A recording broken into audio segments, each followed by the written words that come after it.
영적 지도자이며 감리의 정책과 본부의 행정을 총괄하는 감리의 행정 수반입니다. 4년 전임제는 먼저 타교파와의 관계에서나 세계 감리교회와의 관계에서 볼 때 감리의 위상을 크게 높이는 역할을 하고 있다고 생각합니다. 그리고 다우나 감독제의 폐해를 극복하고 2년 겸임제의 단점을 보완하려고 15년의 산고를 통해 출범한 4년 전임 감독회장제는 단 한 번 시행되었습니다.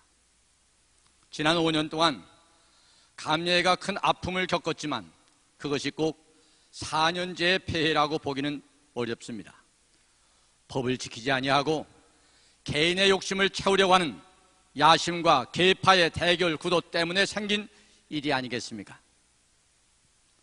2년 겸임제를 주장하는 분도 계십니다만 감리의 본부를 잘 몰라서 하는 말이라고 생각합니다.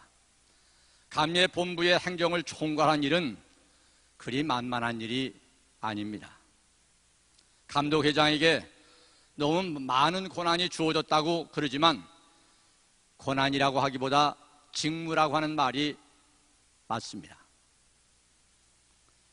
1931년 당시 현재의 감독회장에 해당되는 총리사에게 14가지 직무가 있었고 현재 감독회장에게 49개의 직무가 주어졌지만 감독회장이 마음대로 할 수 있는 일 별로 없습니다. 예산 범위 내에서 각 위원회의 결정에 따라서 시행하는 겁니다. 전행할 수 있는 일이 별로 없다는 말입니다. 그리고 2년 겸임으로는 업무 파악과 본부 관리에도 한계가 있습니다. 최근에 응급사고로 52억 7천만 원의 손실이 생겼습니다. 업무 파악을 제대로 하고 관리 능력이 있는 수장이 있었다고 한다면 절대로 생길 수 없는 일이 생긴 겁니다.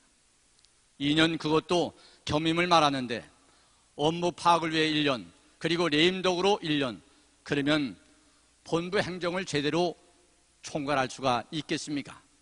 감독회장 4년 전임제는 감리회가 여러 가지 감독 제도를 거치면서 그 폐해와 단점을 보완하기 위해서 난탄의 과정을 거쳐 태어난 그런 제도입니다. 단 한 번의 시행을 거친 후에 버린다고 하는 것은 너무 성급한 결정이라고 생각합니다. 그럼에도 4년 전임제에도 어떤 폐해와 부작용이 있었는지 면밀히 연구 검토한 후에 다각적인 여론을 수렴하여 필요하다면 입법의회에 개혁안을 내놓겠습니다. 연예 감독제는 우선은 현대 우리가 진행되는 대로 가야 될 것이지만 앞으로 의회 제도에 대한 연구도 필요하고 또 우리가 앞으로 여러 가지 관심을 해야 할 그런 문제에 대해서 숙고해 보겠습니다. 그리고 행정의 신속성, 편의성과 경제성을 생각할 때 우리가 여러 가지로 연구해야 될 것이 있다고 생각합니다. 그리고 연회 부담금은 비전교회 체제 생계비나 개척교회 성교비로 사용하면 효과적일 것이라고 생각합니다. 충분한 연구가 뒤따라야 될 것입니다. 본부 개혁에 대해서 말씀드리겠습니다. 본부 기구에 대해서 부정적인 교회가 여러 가지 생각이 다분하다는 것 압니다. 이는 본부가 행정기관화되고 조직화, 화석화 되었기 때문입니다. 본부는 우리 감리회의 브레인이 되어야 합니다. 그러므로 본부에 대해서는 첫째, 구조 조정에 앞서 큰 틀을 바꾸도록 하겠습니다. 행정 중심적 구조에서 선교 중심적 구조로 바꾸겠습니다. 교회가 필요하는 일을 기획하고 지원하는 본부가 되도록 하겠습니다. 그래서 각 연회와 지방의 및 개척교회의 선교 사역을 지원하는 시스템으로 만들겠습니다. 선교의 교육과 사회문화 그리고 복지를 중심으로 정책을 세우고 지원하는 구조로 바꾸겠습니다. 두 번째, 본부는 정책, 연회는 행정, 지방은 사업이라고 하는 이 원칙을 철저하게 지키도록 하겠습니다. 사업을 집행하는 구조를 정책을 수립하여 지원하는 구조로 바꾸고 서비스하고 봉사하는 기관임을 명심하고 섬기는 자세로 일하도록 하겠습니다. 지방회가 실질적인 사업을 활발하게 추진하도록 하겠습니다. 지방회가 친교 집단이나 회의나 하는 행정 집단이 되어서는 감리회에 희망이 없습니다. 지방에는 그 지방 내에 있는 교회가 부흥할 수 있는 동력을 제공해 주어야 합니다. 그러기 위해서는 지방의 구조를 강화하고 역할을 재정립해야 합니다. 마지막으로 본부 구조는 전문성, 효율성과 전산화의 원칙하에 기능 중심의 조직 설계, 다시 말씀해 본부 기능인 정책과 행정 유지 기능으로 구분하여 본부 조직 재구축화를 하겠습니다. 유기적인 조직 체계와 정책 조정 기능 강화를 하고 긴밀한 협력 관계, 탄력적인 조직 운영을 하도록 하겠습니다. 팀별 성과 관리의 내용으로 개선하며 재편하려고 합니다. 이들 정책을 보다 효과적으로 집행하기 위해서 전문적인 인사를 공채하도록 하겠습니다. 총무는 공채하겠습니다.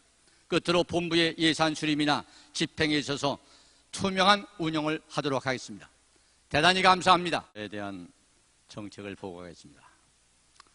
먼저 이 선교국 내에 이 다른 교파에는 있는데 이 해외 선교부가 없습니다. 해외 선교부를 설립해서 파송 이후에 선교사 관리, 재교육에 관한 정책 및 선교사, 선교국과 선교 후원교회의 관계 설정에 대한 정책을 수립하도록 하겠습니다.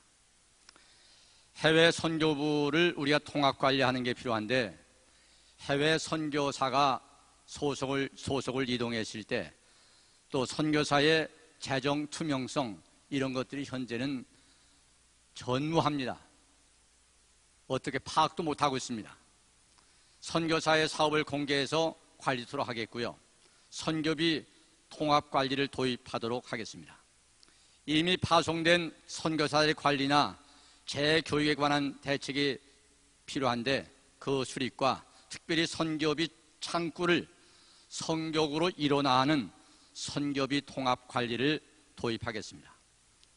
지금은 이 문제가 있는 게 원주민 선교사와 현지 한인교회와의 교류가 이루어지지 않고 있습니다. 이루어지도록 해서 원주민 선교사와 현지 한인교회를 한 개의 선교사 단체로 통합하도록 입법화하도록 하겠습니다.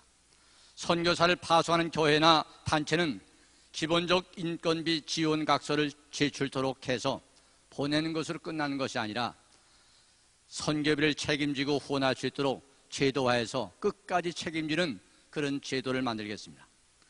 그리고 세 번째, 선교사 복지에 관한 정책을 세우겠습니다.